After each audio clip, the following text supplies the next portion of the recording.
another episode. And today, what I'd like to do is talk about the escape from Ukraine, or the migration from Ukraine. Over 1 million people across Ukraine have, I think, over 1.2 million as of today, day 10 of the Russian invasion of Ukraine, have fled Ukraine already. And we have some really interesting stories of people who fled both across the border and also are still inside of Ukraine, and thus the situation on the ground as it stands right now. So everyone, and we'll get started on a discussion on what's going on. First of all, I'd like to introduce Jeffrey. Jeffrey's from France. And Jeff, how long have you been in Ukraine? Just tell me very quickly how long you've been in Ukraine and where you're from, and we'll move on and introduce everyone else and then get into the stories. Thanks for having me, Sam. I've been 6 years in Ukraine so far. So, like, compared to other expats, I've been here for quite some time. Got it. Okay, and you're originally from France, right? Exactly. Yeah, that's correct. Okay, and next we have Yusuf. Yusuf actually worked for one of my companies and part of an evacuation, and we'll share his story. And Yusuf, you're originally from Algeria, and tell us how long you've been in Ukraine. Thanks for having me here, Sam. And my name is Yusuf. I've been in Ukraine 4 years. I came in 2018. And I'm originally from Algeria, yeah. All right. And then finally, Alex, tell us where you're from and how long you've been in Ukraine. Well, I've been in Ukraine for 25 years. I'm Ukrainian. Yeah, I had left Kyiv 2 days before the war started. I'm in a safe place now, but I can share stories of my friends and relatives who are also trying to escape, both to the EU and inside Ukraine. Got it. All right. So let's start with you, Alex, because you have the story of what's going on inside Ukraine. And just start out with, where are you now, and what was your own evacuation journey inside Ukraine? Yeah, so right now I'm in Uzhhorod. It's a Ukrainian city on the border with Slovakia. Like I said, I had left Kyiv 2 days before the whole thing started. I came to Lviv, but then when we all woke up that morning and realized that Russia had attacked, we also found out that Lviv was attacked. So me and my friend, who I came with, did not feel exactly safe there, so we decided to move to Uzhhorod, as close to the border as possible. And it was pretty hard to find a way to go there, and we wanted to go like immediately. So we hired a taxi. We paid 200 euros to get to Uzhhorod. We finally came. It was extraordinarily hard to find a place to stay already at that point. I think we spent 6 hours trying to find something, and we did find something, I would say, pretty horrible, cold, but still something, still not nothing, which is wonderful, and that's where we've been staying. And our initial plan had been to leave the country. However, we didn't catch that precious moment, because while we were on our way to Uzhhorod, the president signed the law that men cannot leave the country. So we had to stay here, and now we are watching how things go. All right. And Alex, what did you do in Kyiv? What's your current work, and how is your life continuing inside of Ukraine right now? Well, of course, I had changed like numerous jobs, but the most recent one is I'm still working as customer support for an online platform for learning languages. So, and I can still continue because it's online, it's remote, which is wonderful. I'm also an English teacher. I'm not doing that right now because all of my students are Ukrainian, and I'm sure they have many other things to deal with. Yeah. And how did your job outside of Ukraine treat this? What, did they lay you off? What did they do? How did they treat you? Well, that's a bit funny because the company, like, we have two offices, one in Kyiv and the other one is in Cyprus.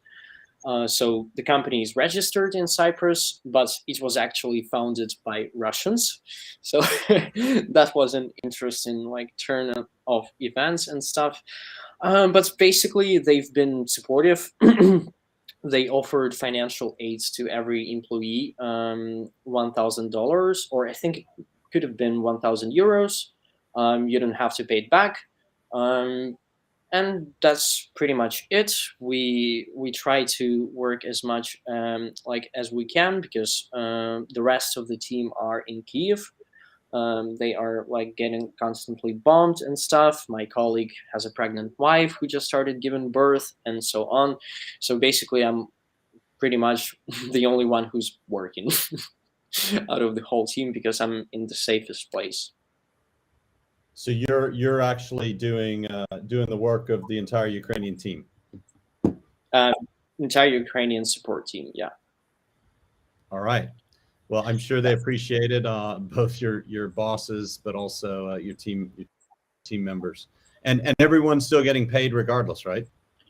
Yeah, we all got paid. We were really worried there would be problems with banks because another reason why we left to leave because it started being very chaotic. It was impossible to pay for anything with a card. It was impossible to withdraw any money. So basically, I was walking around having zero money. All my money was on the card. And yeah, that's why we also left to leave. Got it. All right. And where are your relatives right now? What's going on with your family, and how are they? So my family, I mean, my mom, my dad, and my two brothers, who are 14, are in the town of Enerhodar. It's now kind of famous for having the biggest nuclear power plant in Europe. It has been captured by the Russians. It was bombed. I think it was yesterday, or it was pretty horrific because I had to stay with my brothers till 4 a.m. because they were scared because rockets were flying around our apartment and they could see it. Then they could hear how they were shooting the nuclear power plant from our apartment. Yeah, it was pretty awful. They are all safe. They are all right. They are not leaving their places because the city is now infiltrated by Chechen people, by Kadyrov people, and according to the interviewer with Christo Grozov, it is done so to keep people in fear. And Chechens are known for their ability to fight rebels, to fight partisans. So they are all there. And yeah, the situation is not the best. They changed the flags. They kicked out the mayor. Yeah. And there were some very famous scenes of the residents of that city standing up to Russians with no weapons. Very brave population, and we really hope that they will be liberated soon. And in the meantime, stay safe. Yeah, there are a lot of videos like that in Melitopol, which is very close to Enerhodar, in Kherson, like extraordinary bravery, and this will go down in history. And I also had a cousin in Kharkiv. She was there since the beginning, and she had just given birth to her child. She's young. She's, I think, 29 or something. And they managed to escape yesterday to Dnipro. Now they're looking. They're trying to move to the west. To the west in Ukraine, to the west of Ukraine. But again, the same situation. You have the money, but you don't have an opportunity to find a place to stay. It's all booked, overbooked. People are letting people stay in their apartments. So the problem is now really escape and to find a place to stay.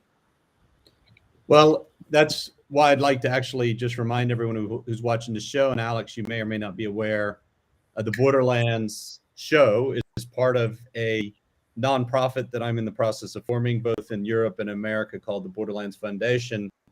And what we're trying to do is help people who are trying to displace within Ukraine with coordinating where to go and helping them with lodging in Western Ukraine, which we have access to, but also the right border crossing to get to in order to get people to the right part of the border.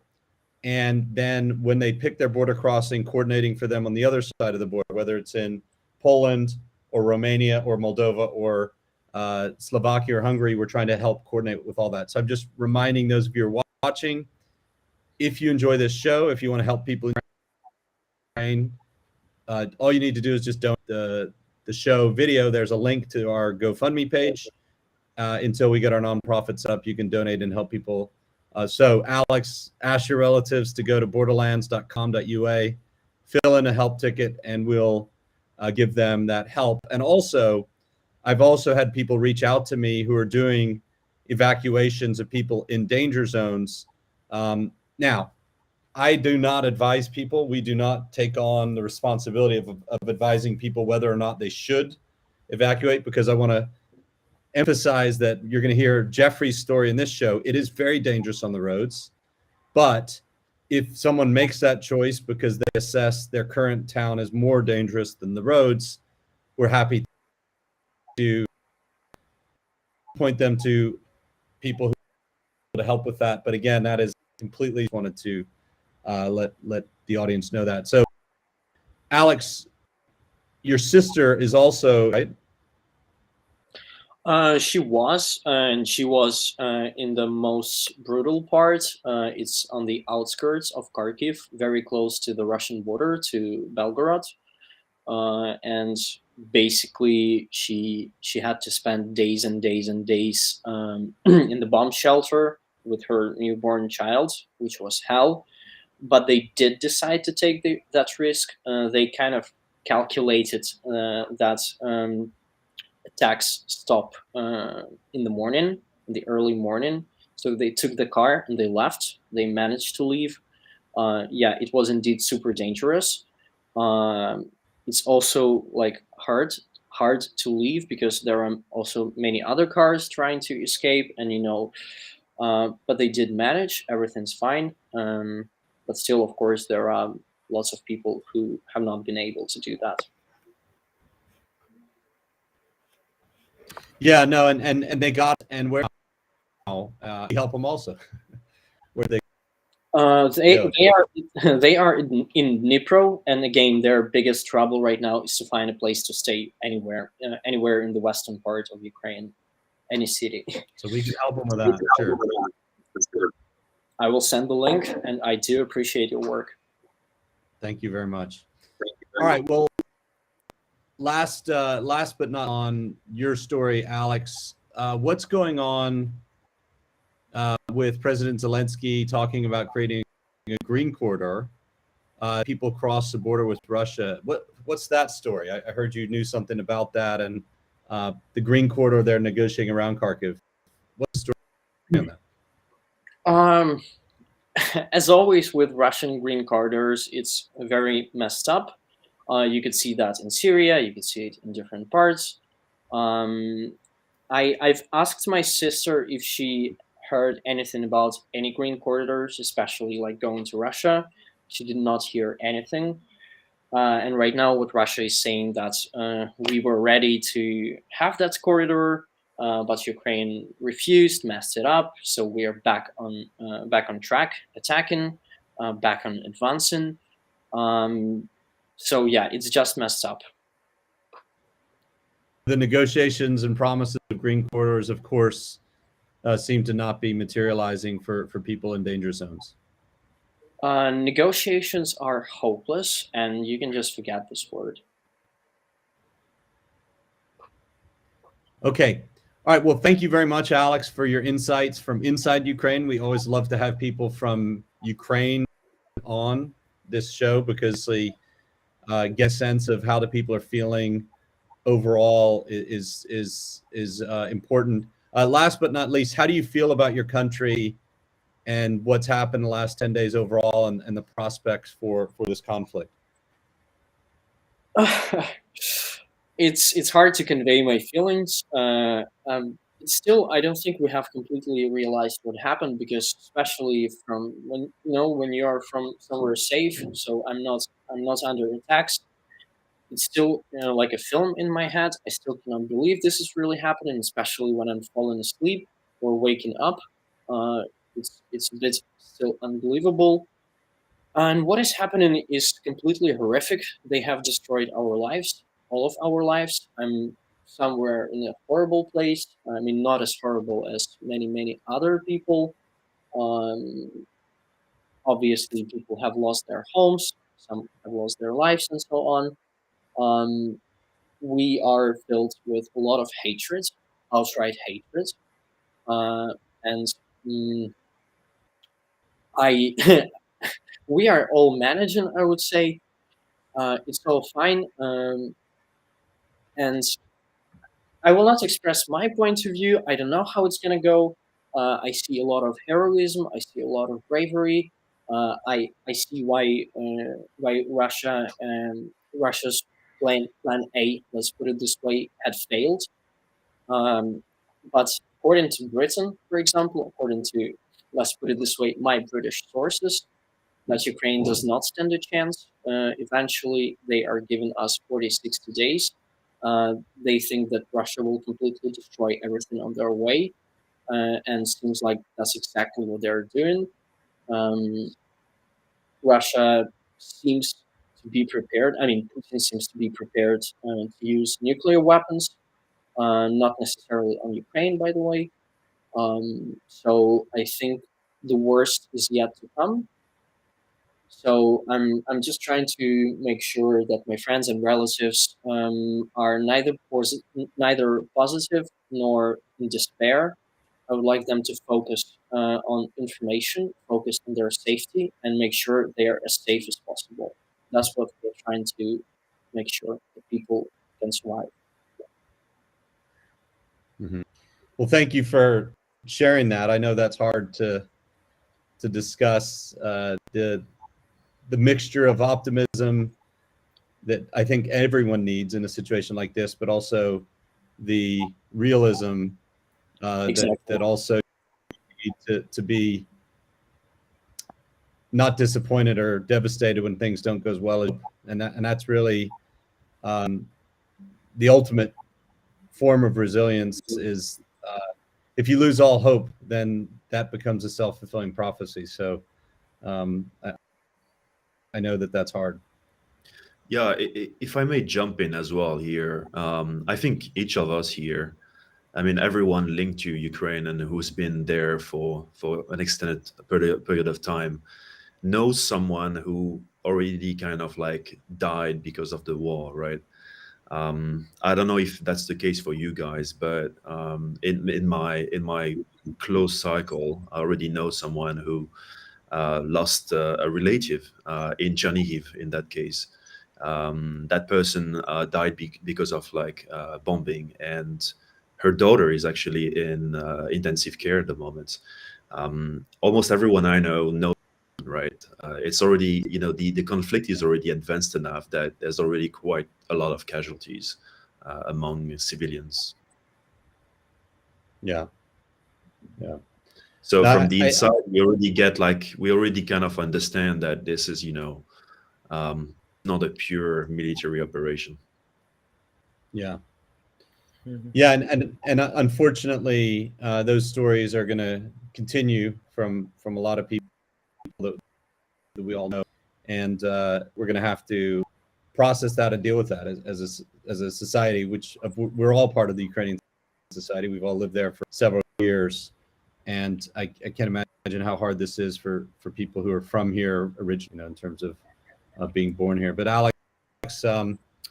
Okay, good. Thank you again for your insights and sharing. And, I think out of all this has to come something better for Ukraine. And let's hope it it is sooner rather than later. Yeah. Okay, Jeff. While we're here, I'm going to jump to Yusuf quickly. Actually, let me jump into your story, Jeff, because I find it it's the opposite Did you of what's say happening. quickly? Did you say quickly? No, I don't think so. We need a few hours for what happened. No, I'm gonna jump to your story, but actually, Yusuf, you're gonna. I'd just like you to share where you're originally from and how did you get from Ukraine, or sorry, where you're from and how you got to Ukraine, and then after that, just tell us your story of getting across the border. I'm gonna save Jeff's for last. It's a little bit long, but obviously, Yusuf, you have quite a story yourself, and both you and Jeff have a different story of getting out, and I'd like to share both of them. So, Yusuf. Yeah, sure. Yeah, sure. So it's Yusuf from Algeria. I went to Ukraine 2018 to study there dentistry. So I've spent in Ukraine 4 years, almost 4 years, yeah.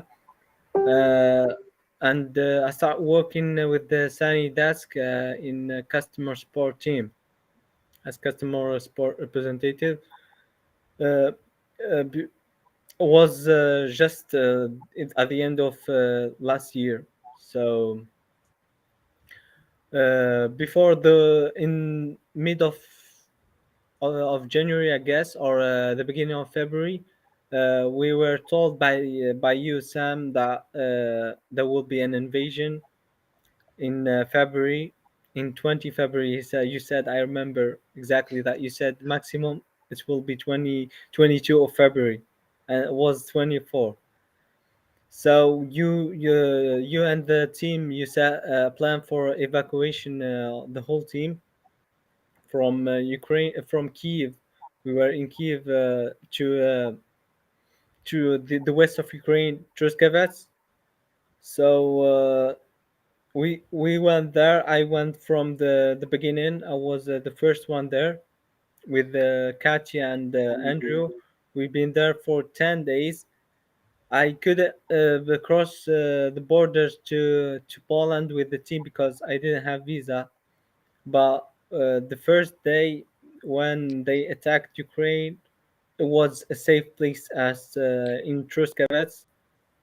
It was a safe place. But the second day we heard that we heard the sirens, and we were told in the hotel where we were staying, they were told that there will be bombing in Truskavet.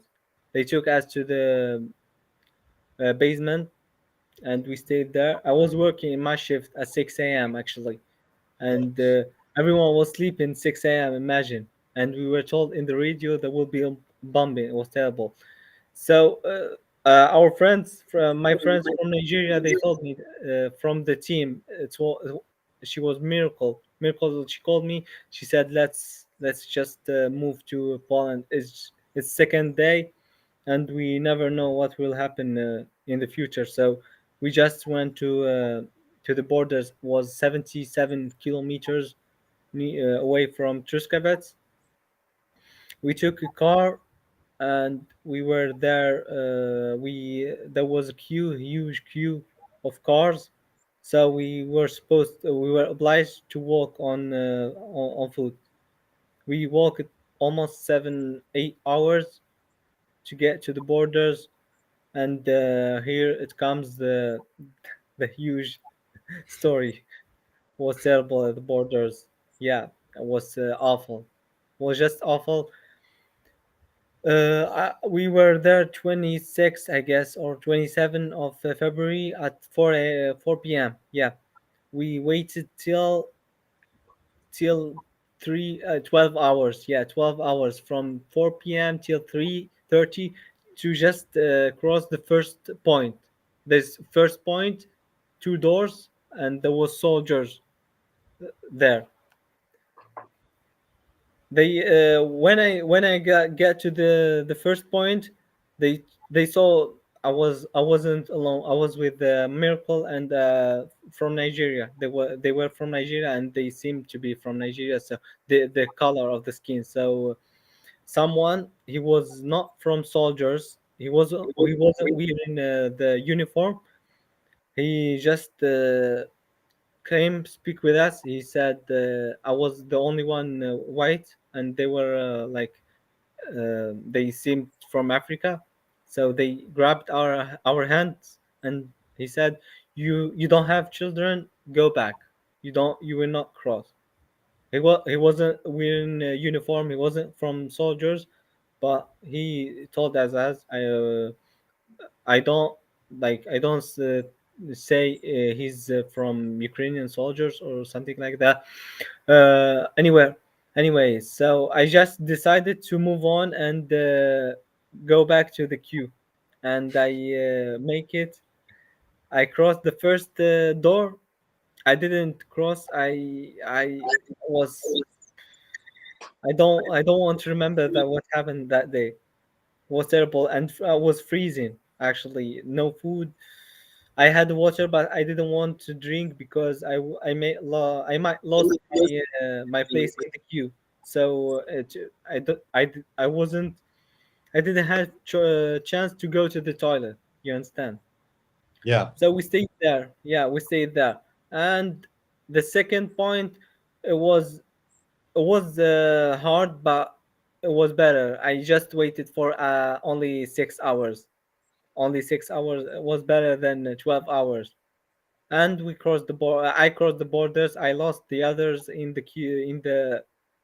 In the queue, there was a lot of people, so I crossed the borders at 9 a.m. Yeah, almost 12, 24, 36 hours to cross the borders. For me, it was second day. I was from the first people to cross the borders, I guess. So you were in English side was pretty good. I mean, that was pretty organized. They treated you guys well. But the Ukrainian side was really challenging, I guess. Yeah, in the Ukrainian side there was the soldiers, only few soldiers, because the situation is all the soldiers are called to fight. Only two in the checking point, only two. So it was yeah, it wasn't organized, and we understand the situation. Yeah, it's normal. It's state of war, but there was a lot of people, and it needed to be more organized, Yeah. especially the women and the children. We tried to help them to get there. I personally took so many children to the checking point, and they said their moms, they said we will get there soon, but the main thing is our children. Yeah. Yeah. Yusuf, did you feel like it was harder being a foreigner at the border in terms of the treatment? How did you feel at that point? I know that's, again, it was a hard situation, but there's been stories that some people say it's not. For you, what was your experience?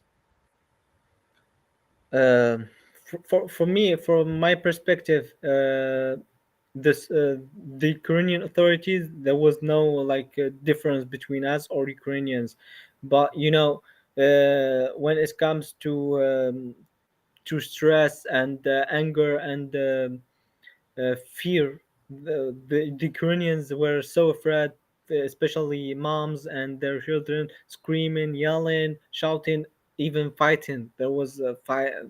Yeah, it was terrible fighting. Believe me, that there was a lot of people fighting there. But they still, they said, I don't know if I should mention that or not, but they said there was difference between treating the foreigners and Ukrainians. Like, they were saying, I understand some Russian and Ukrainian. I assume that they said that out of stress and anger, but they said they are foreigner, not they are foreigners. No, they didn't say they are foreigners, but they said we have the priority to move. Like they were saying this to the soldier. This one, he's foreigner. Don't let him cross the border. It was like that, and they were like staring at me. This one is for. It was this real. It happened. Yeah. Yeah. Well, I can imagine people who were upset. There was a lot going into that, so I understand that. You know, it was tough for you too, and everyone was under stress. But in a war and families getting separated and husbands being left behind and women with children, I can imagine that it was hard. Glad that you guys were able to get through that and not, you know, not react and you know, be empathetic towards their situation, which is just that's why you're our chat support. You're so good at dealing with people that sometimes are not happy. Yeah. We should be patient. I totally understand, and I didn't react with anyone. I just said, oh, it's okay, and that's all. Because I know, you know, when there is a war in your country, it's your country, your home. You live in your country. You don't know where you're going. You have your children, of course. Stress, fear, and anger. You may do anything. So I totally understood the situation. Yeah. No, I get it. So thank you for sharing. And anything else you wanted to share? I know you said that we had predicted it's going to start by the 20th. That was actually revealed by Russian intelligence documents that were captured, that was the date. So the reason I knew that date was a friend of mine works in intelligence. And I just wanted to thank him if he's watching for letting us know, because it did help us get people out on time. And I know that some people thought that it was not real, but I'm glad we listened to him. Exactly. So exactly. Yeah. Exactly. I was telling people from my community and my friends that it's happening maximum 20. I was saying the exact date, and it really happened. I told them, just leave Ukraine if you can now. The whole group in my university, my whole group, they left Ukraine, and they said, like you said, that it wasn't me. It was Sanitas or Sam. So yeah, that's all. Well, Yusuf, thank you. I'm glad you spread the word and helped people get out on time. And actually, Alex, let me bring you back on here. You said you knew the date too. When did you hear that? How did you know? I also have a friend in British Secret Services, my ex. So I had been receiving information like first 2 days before it was published on the news, then 1 day before, and then 1 hour before. So yeah, I had been warned. It still was so unbelievable that I took my time. I kept staying in Kyiv, which I shouldn't have done. But still, I managed to leave on time. I was convinced eventually that this was going to happen. So yeah, that's why I left. Well, I'm glad you keep good relationships with your ex, because not a lot of people are good at that. Yeah. Awesome. All right. Last but not least, I always say, I'm not going to say the best for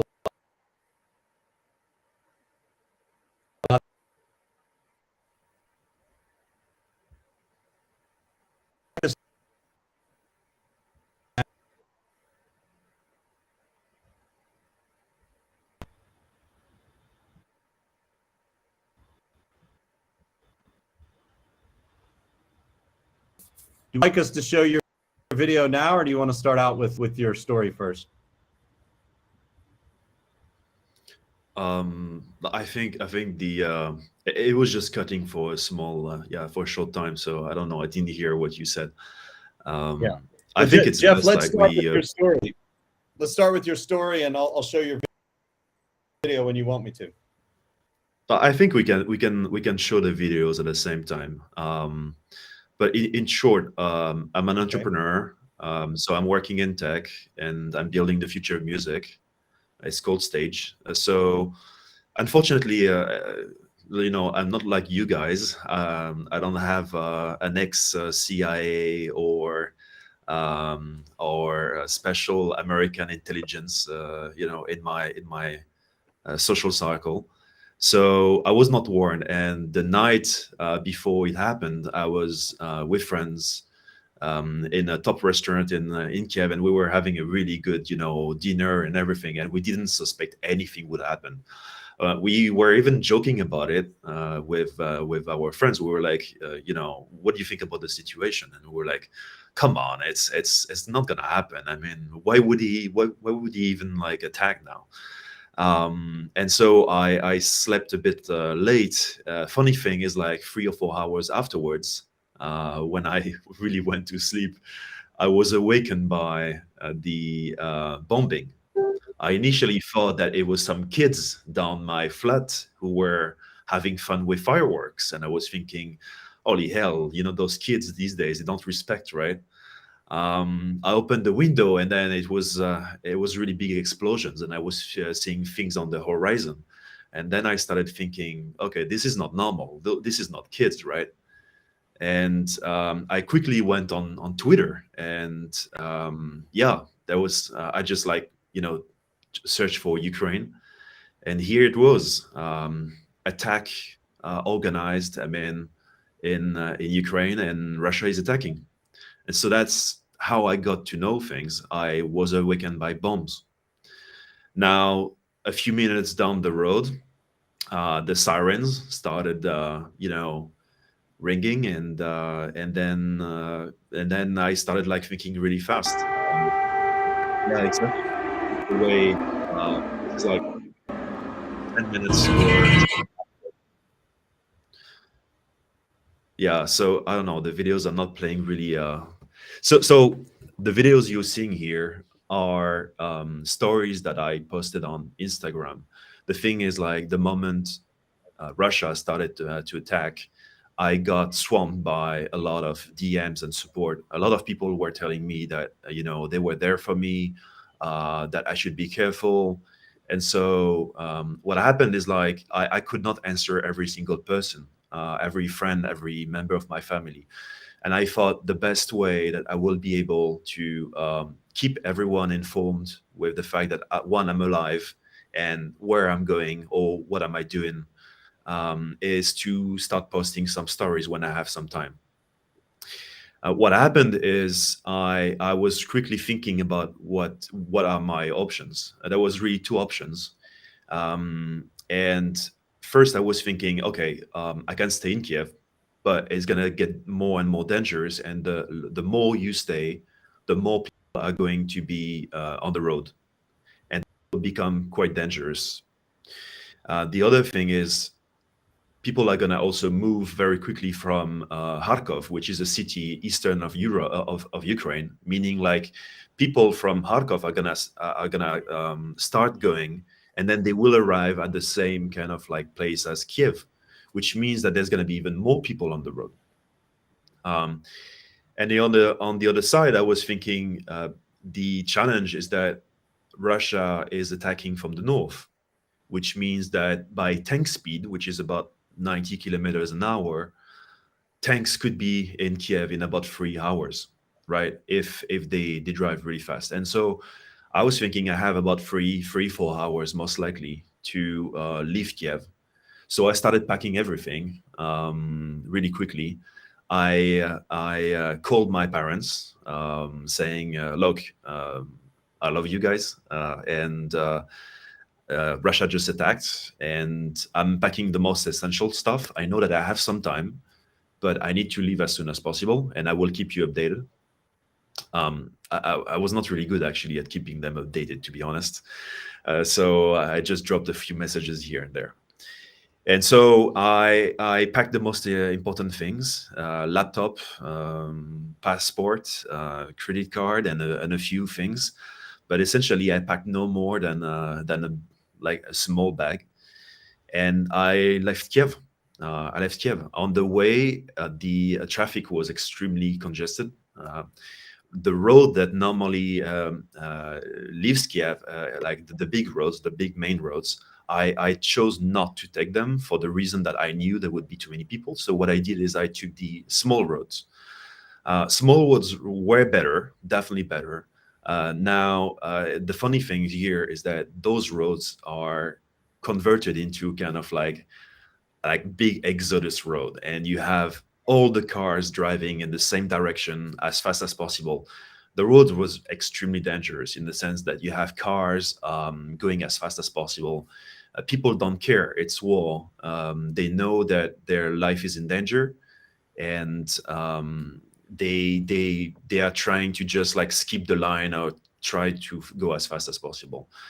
I was driving even on fields, and that's the perks of having a Jeep. The fact that I could not be on the main road, but I was able to go onto some fields, and that enabled me to kind of gain some distance. Sometimes when people were stuck behind each other, people who had a Jeep like us, like me, they were able to kind of like skip a few kilometers here and there, and that was really meant saving a lot of time compared to being stuck on the road for more hours. I picked a friend of mine. She, the moment that the bomb started falling, she wrote to me and she said, what are you doing? What are your plans? And so we coordinated to meet at a small city south of Kiev. My idea was really to reach the Carpathian Mountains, right? Going to the mountains and not going to Lvov, which would be the main road where everyone would be going. My idea was taking the small roads, basically going the extra mile, but being sure that you are on a road with the less amount of people living Ukraine. So we gave each other GPS coordinates. We agreed on a specific place, and we met there. She was not alone. She was with two of her girlfriend and her brother, and her friend. Now, what we learned later on, same as Alex, is that the guys will not be able to cross the border, simply because in the meanwhile, martial law was enacted, and the guys, initially when they left Kiev, they thought they could be crossing the border, but it was already too late by the time we reached the border. So we met using GPS coordinates. We took offline maps on Google Maps just to be sure that if 3G was cut by the invasion, we would still have maps to be able to find each other. We met there in the middle of nowhere, and we regrouped, and we bought a bit of water. We had nothing. I mean, I left with no food, nothing. We bought some essential things, and we started going on the road. We were driving for a lot of time. We saw tanks on the road. You saw maybe the video there that Sam was showing. We crossed a few tanks, artillery pieces, and infantry vehicles on the road. We crossed a few checkpoints, but when we reached the Carpathian Mountains, that was a really tricky situation when it was already almost night, and we've been on the road for quite a lot of time already. We were approaching a little city, a little village, when police stopped us, and they were extremely worried by by seeing a French car. That is something very unusual, and so they suspected that we are Russians who are trying to move forward and sabotage the country.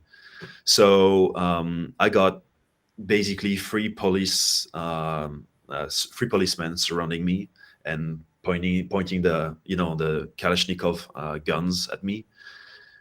So I was held at gunpoint at that moment. It's a very strange situation, to be honest. If you have already been in a war situation, that is something that you could be used to, but it's not something that is part of my daily routine. And so having three Kalashnikov guns held at me was a pretty weird experience. You kind of reprogram the way you behave, because you know that any movement you do is potentially a movement that can lead you to being dead. You know that people are extremely stressed because it's the first day of the invasion. You know that the trigger is extremely easy to pull. And so I tried to keep my calm, and I looked at them, and I was actually extremely slow, and I tried to be as slow and as preventing as possible. And so I told them, I am French, you're Francouz. I told them, look, I'm gonna show you my passport, and I'm gonna reach for my passport now. So this is what I'm gonna do, right? And I was telling them in Russian, and fortunately my level in Russian is good enough that I could, tell them that, and so they were able to understand what I'm about to do. And so I reached out to my passport. I showed them the passport. So at that moment, they were already kind of like a little bit. It was a little bit easier for them in the sense that they already saw it's a French plate, it's a French car. It's most likely a French guy because I had a very heavy French accent in Russian. So it's most likely true, right? He's most likely, but the guns were still on my, pointing at me anyway. And so they asked me to open the door of my car, and so I did so. And they were still holding me at gunpoint, but I opened the doors, removed the clothes and everything, opened the trunk, and I showed them that really there was nothing. The moment they stopped aiming the gun at me is the moment they saw that in the back of my car there was a bag of kite surf. And they asked me what this bag was about, and I showed them that it's actually a kite, and I love this sport. And they saw the kite board there, and they really understood that there's no way any Russian sabotage or fighter would have a kite surf board in the back of his car. And so then they relaxed, and they said that we should be careful with on the road because people will be asking questions. So that's the episode on the way to Romania. We were still going to Romania. We did a quick stop. At that moment, it was about, I would say, 10 hours without sleeping that we were on the road. I took a very quick nap of about like 20 minutes, and we gathered back with the other friends because it was a convoy of two cars. We went further south and then kept on heading towards the Romanian border. On the Romanian border, we arrived there, and my friend who was with me, she actually. The Romanian border was pretty easy in the sense. I expected a lot of people there, but apparently everyone went to Lviv, the Polish border, which means that the Romanian one was not so bad. We only waited 2 or 3 hours by car. There was only 150 cars waiting there. So we did a good choice. Fortunately, we had Sasha who was helping us, so a local who knew the different borders, and he advised on which one to take, and it was a really good choice. It was a really good decision to take this one. It was a small border. Very few people reached there. It was so far away from Kyiv in a way that people didn't decide to use that border. So we queued a bit, and then when we passed, the problem is that the border guards didn't allow my car to pass. So I did everything I could. I was even ready to pay them if needed be. I had a bit of cash with me, but unfortunately, their electronic system was still working. Or fortunately or unfortunately, their electronic system was still working. The government hadn't fallen and didn't fall yet, and because of the resistance. And so they didn't allow my car to pass because I had to fill some administrative stuff in Kiev that I didn't complete for my foreign car to be able to go through the border. So I was not allowed to cross the border no matter what. And the guy at the border said he cannot do anything. Like no matter, he really wanted to help. Plus, he actually recognized my friend who was next to me because she's a bit famous. And so, unfortunately, he didn't let us through. There was no way around it. The friend who is a Ukrainian could not go through the border at all. And so my friend said that she wanted to go back to Ukraine with me. I didn't want to lose the car. I was thinking that I was safe anyway because I was already on the western border of Ukraine, and all the attack was focused on the eastern part of Ukraine. So I knew that my life was not in danger, in the sense of there was no immediate danger and there was no army or fight happening in the next couple of hours of drive from where I was. So I knew I had a bit of time and I could think of a different way to get my car through the border. I definitely didn't want to leave the car there because I knew that with the war, I would lose the car forever. And I would lose also all the things I had in my car, such as my kitesurf equipment, which is very dear to me. So my friends really suggested that she stays there with me and we're gonna try a different way to go there. I thought that it's a bad idea that she was there at the border. She should cross the border. So we decided that she would cross the border. She went through the Romanian border and she told me on the other side that it was an amazing experience. Romanian people were welcoming her like she never expected so. They were giving her food, drinks. They even enabled her.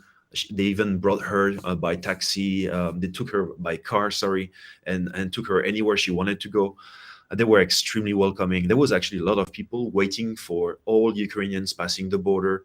And so, yeah, she was overwhelmed by the support, by how many people were concerned about their well-being, and she directly found like help and shelter. So that's an amazing thing.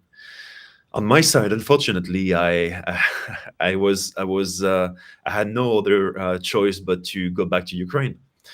So I was the only one going to Ukraine, actually, at the border. No other car, no one crossing on that side. Everyone was exiting. I was the only one getting in, and people were looking at me in a very, very weird way. Who's that weirdo going into Ukraine now? You have to be really nuts, right? So I crossed the border again, and now that, just to understand here the context, I had slept about maybe 15-20 minutes in the last 24 hours of drive, right? I was driving for 24 hours behind the wheel, and slept about 20 minutes. So I was exhausted, really. Plus, I didn't sleep much before the bombing. The bombing happened at like 4:30, 4:50, something like that, if I'm not mistaken. But I slept at 2 a.m. So I had almost no sleep in the last 2 days, in the last 48 hours. So I went to the nearest gas station, tried to refuel the car, and just tried to think of what I could be doing. The problem is, like, I was so tired that I queued behind the car that was fueling the car, but I started sleeping. And so the person at the gas station started knocking at my door and telling me, in Ukrainian, you should be going to the station, but you were sleeping. That's be careful. Your car is still running. I actually just fell asleep behind the wheel like that. At that moment, I realized how tired I was, and the only energy I was finding was because of the adrenaline of like, it's war, I have to get going, I don't have a choice. And so I realized I had to do something. So I fueled the car, and I just moved the car like on the parking of the gas station, and I took like something like an hour of sleep, keeping the engine on. I did the turnaround, I fueled again, and then I was reaching to my friends and trying to figure out late at night what I would be able to do. I needed to park the car somewhere, but I had no idea where. I was about 23 hours drive from Kiev, and one of my best French friend has relative close to Lviv, in Lviv Oblast, which is the area close to Lviv, and he told me that he had a safe place for me to store the car. So I thought that would be the best idea. So what I did is I started driving to Lviv. I went through the Carpathian Mountains. It was beautiful, by the way, but that beauty didn't make me forget that the country that I was in was at war. So I was driving, and at one point I got arrested again by militia.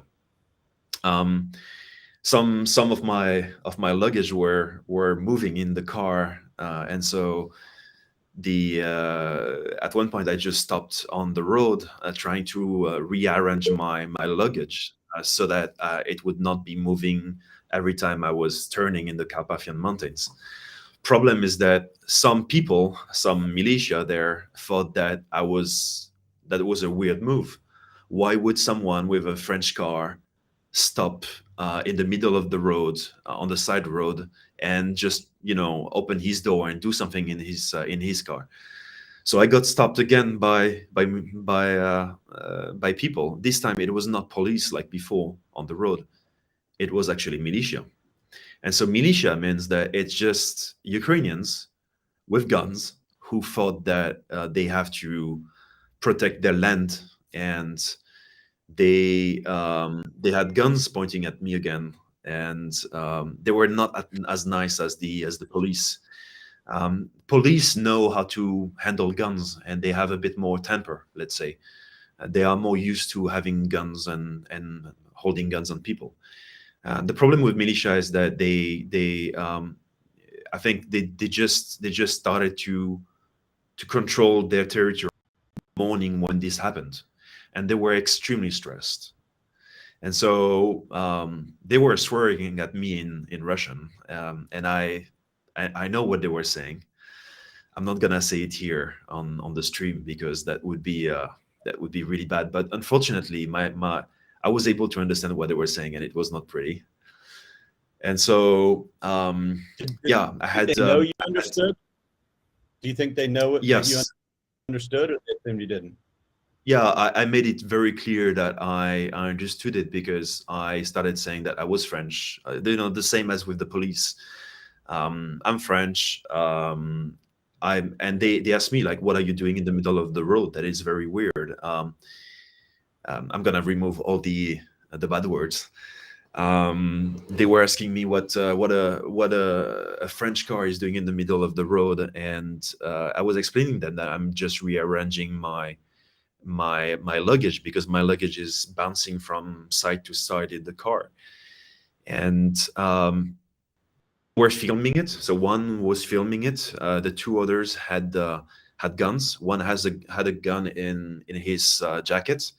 The other one had one in his pocket, and they didn't actually hold it at gunpoint, but they were showing that they had the guns and they were ready for it.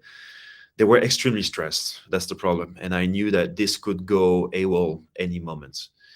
So I kept my calm, or I tried to, and I showed them everything. I showed them the car.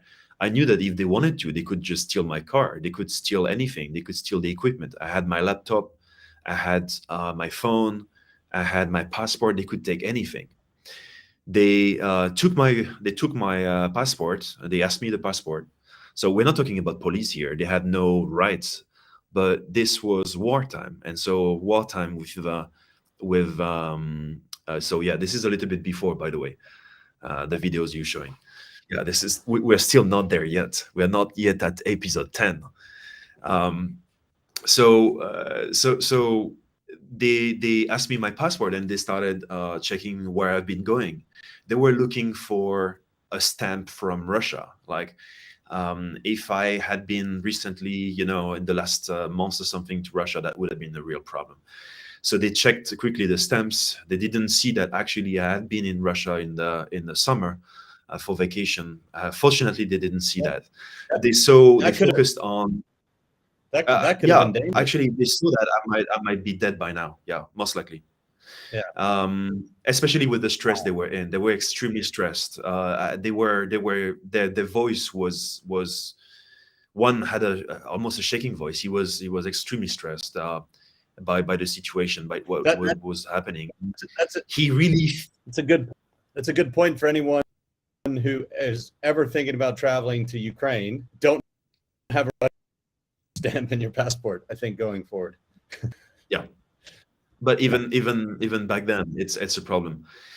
Yeah, so unfortunately, I didn't have a visa or anything like that. A big visa, a big page with this. I had a visa D. I had my visa, my Ukrainian visa that I just renewed recently, and that was a good thing because they saw the Ukrainian visa. They saw that I was really a foreigner. They saw that I was it was a French passport. They saw that I went in and out of Ukraine many times. There was so many pages that they were overwhelmed. This plus the fact that they were stressed, they didn't focus on all the stamps and they didn't see everything. So that was great. They at one point the guy who was holding the camera and recording all the scene as proof, who recorded the inside of my car, he basically said to his friends, look, guys, he's not the kind of guy that we're looking for, so let him go. And I was really lucky that they were really only looking for they could have stolen anything. I didn't have a gun with me. I was not going to I could not do anything. They could have been left me stranded on the road if they wanted to. But I was lucky that they were honest people. They were just extremely stressed. They thought that they wanted to defend their country, and they were looking for people who would be sabotaging or doing any wrongdoing in their country. And so they let me go.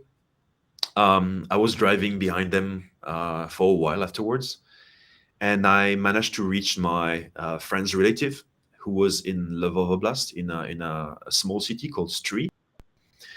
I thought that it would be a really good idea to leave the car there, simply because it's a small city, it's not Lvov, and there's no big military bases around. It means that I can leave my car for some time and it's not going to be a problem. So I arrived there, and this is the video you were showing back. The episode 10 I shared on Instagram. But basically, yeah, it's her here. It was her, the lady who welcomed me, an amazing grandma. The moment that I arrived, unfortunately, I just parked my car. The siren of airstrike started ringing, and so we went straight into the bunker. In her building, there's a bunker. We went downstairs, and we hurried everyone. We waited until the airstrike was done, was over, and I actually started talking to them, interacting with her friends, her neighbors, everyone in the bunker. I didn't have time to say hi to her. I met her in the bunker, and we started interacting there. There was kids, there were teenagers. Everyone was in this very tiny place that was underneath the house. Everyone was stressed there, to be honest. They had sirens all day long. And my host, this an amazing lady who cooked the best ever Veroniki in my life. I don't know, it's because of war, or if it's because it was my first comfort in about 80 hours but of driving and leaving Kiev. But that it was just amazing, Veroniki, and she really took care of me. Now I decided that it was time for me to sleep a little bit. I knew that I could not get on going. I didn't really know what to do at that moment. I was close to Lviv. I was more than 4 hours drive away from the Romanian border. I know that the Romanian border was really good, but I was not able to. I would not be able to go there by nightfall, so I knew I had to stay there. She let me stay, and I managed to catch a little bit of sleep, and that's the longest sleep I had in this journey so far. Now the morning, very early in the morning, I could not sleep much because of the bombing. But basically, I woke up early and I started to analyze with some fresh sleep. I started to think what would be my opportunities. I knew that I had to leave as soon as possible if I wanted to leave. Otherwise, I might be stuck for a long time because I would, it really depends on what would be the situation afterwards. But if they were bombing Poland, I mean the border with Poland or Lvov, that would stop me from going anywhere, and I could be stuck there for a long time. The problem is I have a tech company, and we are extremely active at the moment. I could not be off grid. I would not be. I need to be in a place where I can be flying anytime. So I knew I had to leave Ukraine as soon as possible, and so I took my chance. I found a ticket for a train leaving Lviv, to the Polish border, which is 100 kilometers away, and I ran for it. I woke up my host. I phoned a few taxi companies, but I asked her to phone the taxi companies because if it was someone speaking Russian in Western Ukraine, they would not take me. They would think I'm actually I'm most likely a fighter, a Russian fighter. So I asked my host to call the taxi companies in Ukrainian, and she managed to find a taxi after a few calls. We paid a pretty hefty amount compared to what should be paid to go to Lviv, which is only an hour away. And when the taxi arrived, my host really made sure that the taxi driver understood that I was not a Russian fighter, and I only knew Russian because that's the only language I've been learning so far in my few years in Ukraine. And so the taxi driver drove me to Lviv. He knew the place. We managed to skip a few traffic lines, a few because people were queuing at different checkpoints. There was checkpoints everywhere, like all the time on my journey. And so I reached Lvov, and then I arrived in this crazy place where thousands of people were waiting for their train. The train station was just insane. There was thousands and thousands of people waiting for a train. I waited for a train and went from platform to platform, checking for the train for about 10 hours. The train that I had a ticket of never came. All the trains that were announced afterwards that were promised to us never came. And so I was almost done by the end of the day. It was about 8 p.m. when I was tired and I thought that it's over. No train is gonna come. I was already ready mentally to sleep in the train station like thousands of other people when a train came. And so I quickly tried to position myself in the best place possible to get on the train. There was thousands of people, so everyone rushed towards the train, and that is a really scary situation. To be honest, it's not something that you like. You know that we humans, when we are in a crazy situation, we act like animals. But I was mentally ready for it, but it was pretty crazy to see it with my own eyes. People pushing each other regardless. It was survival at the fittest here. People were pushing. They didn't care about each other. They were screaming. People were crying. Kids were screaming.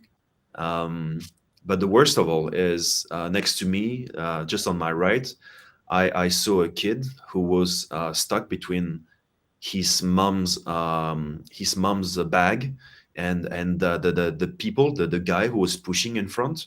the guy didn't notice that he was just pushing a kid because the kid was too small.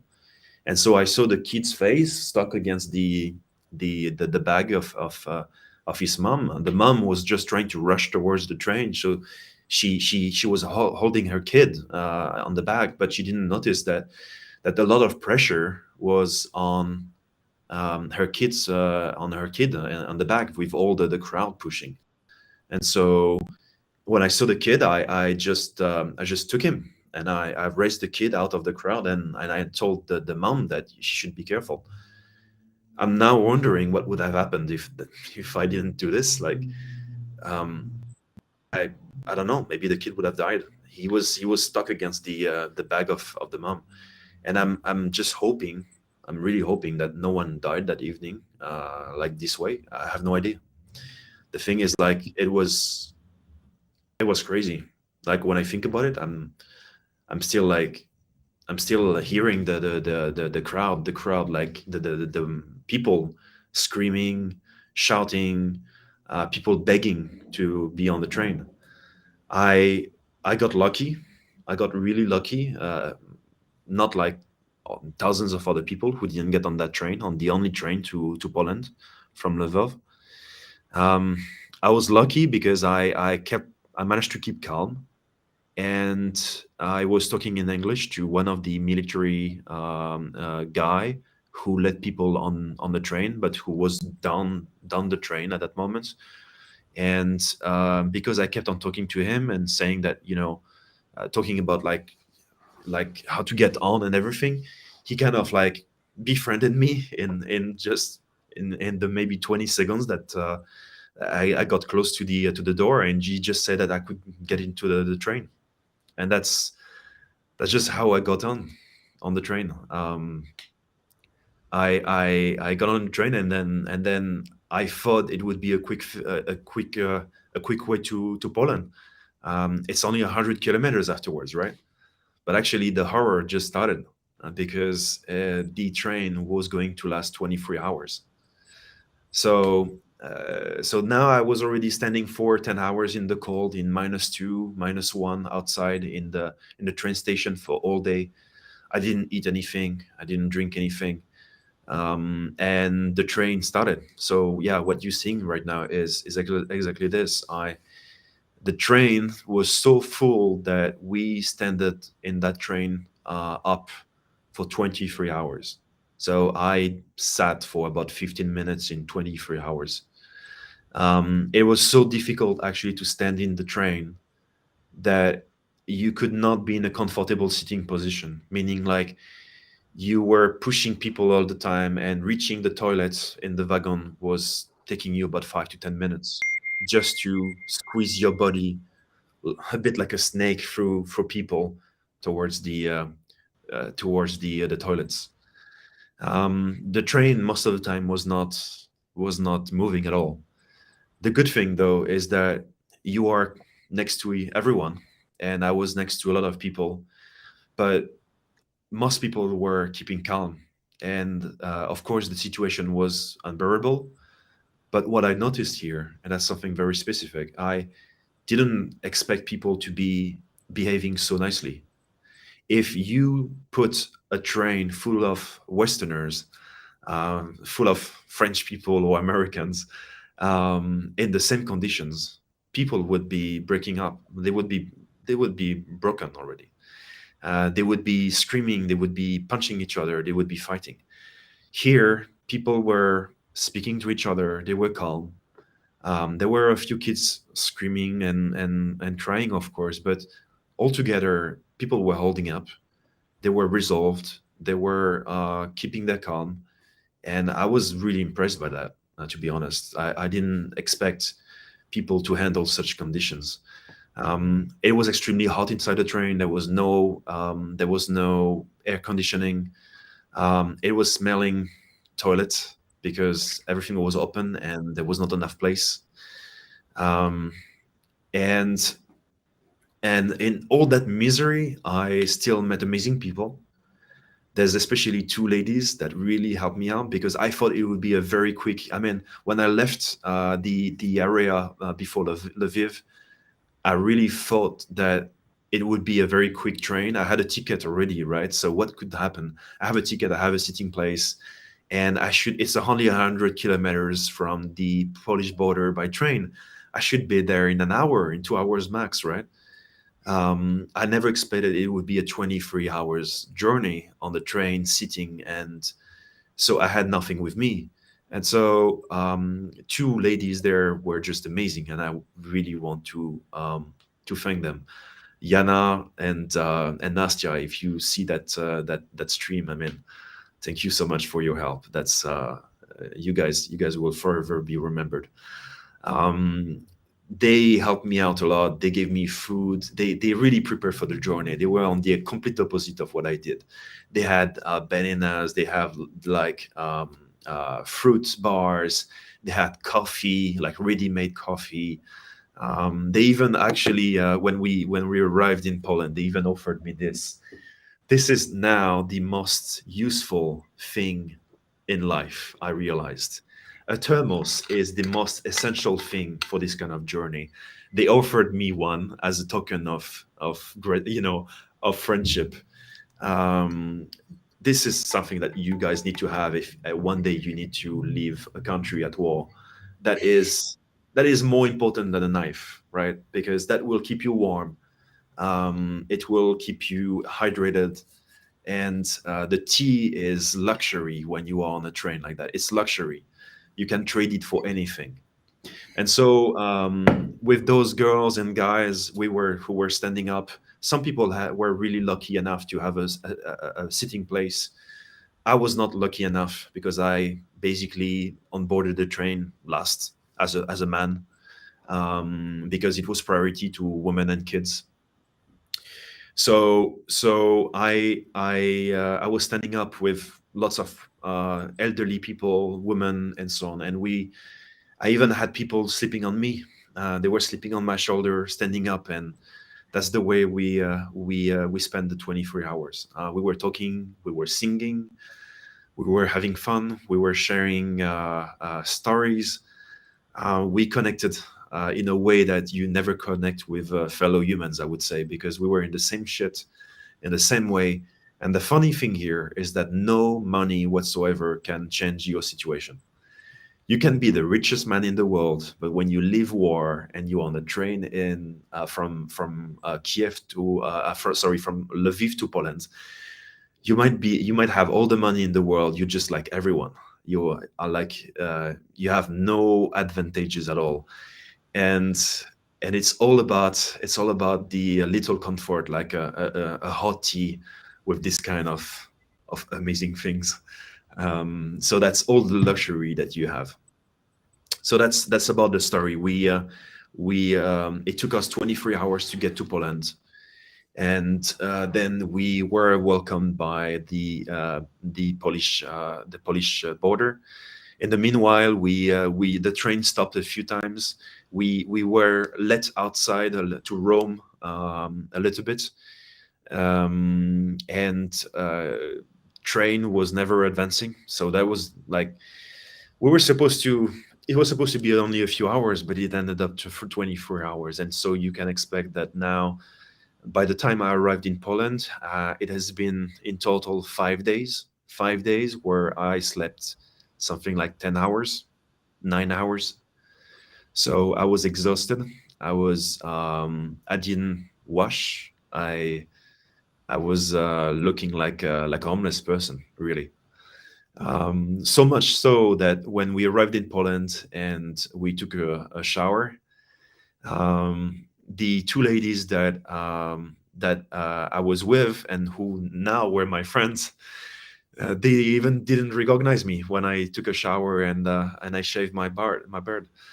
They didn't recognize that it was actually the same person. So, but about the situation in Poland, there was a lot of journalists there, a lot of people who were waiting us.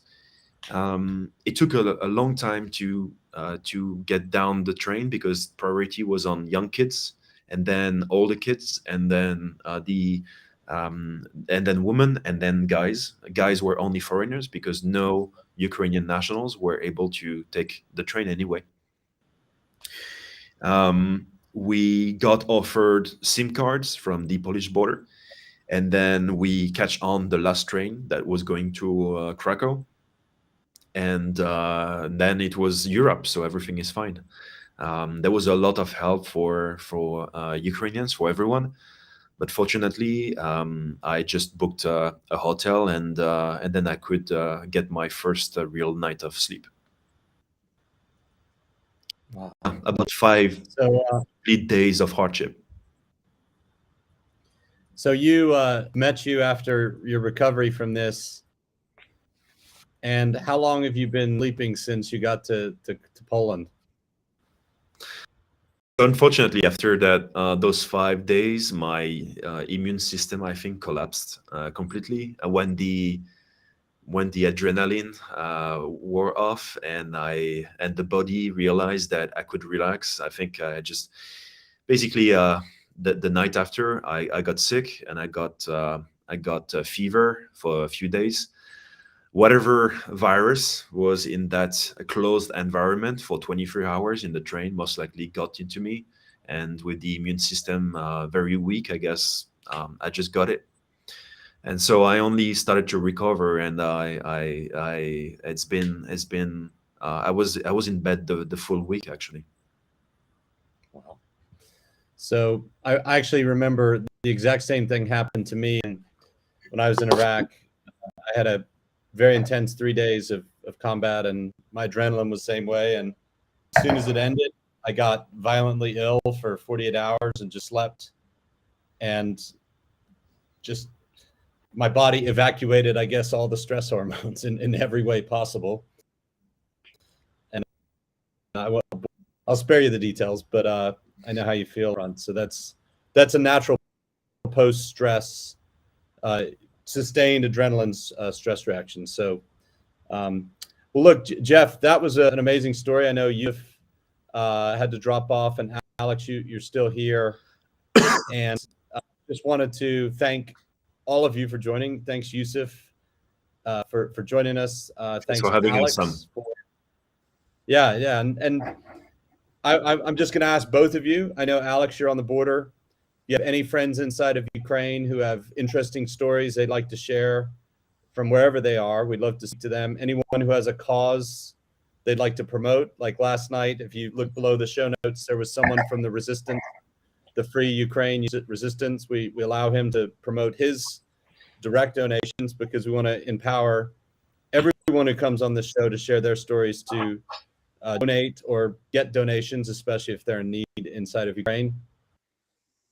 And if any of you know anyone who's inside Ukraine and needs help, go to Borderlands, submit a ticket on our system. We have a live chat team. They should be there 24/7 and call you, because again, we took a whole team from my tech team and put it into this Borderlands project. We're going to call the Borderlands Foundation, turn it into a nonprofit, and help people evacuate. So if all of you want this now or later see this and you're wondering, what can I do to help? How can I be involved? Well, donate to the Borderlands link right below this video, and what we'll do is give you an update on our progress on the as we go. We're in the process of using a donation platform right now, but in the very near future, we're turning this into a formal nonprofit both in Europe and in the United States, so that anyone who donates can get tax deductions in the future. So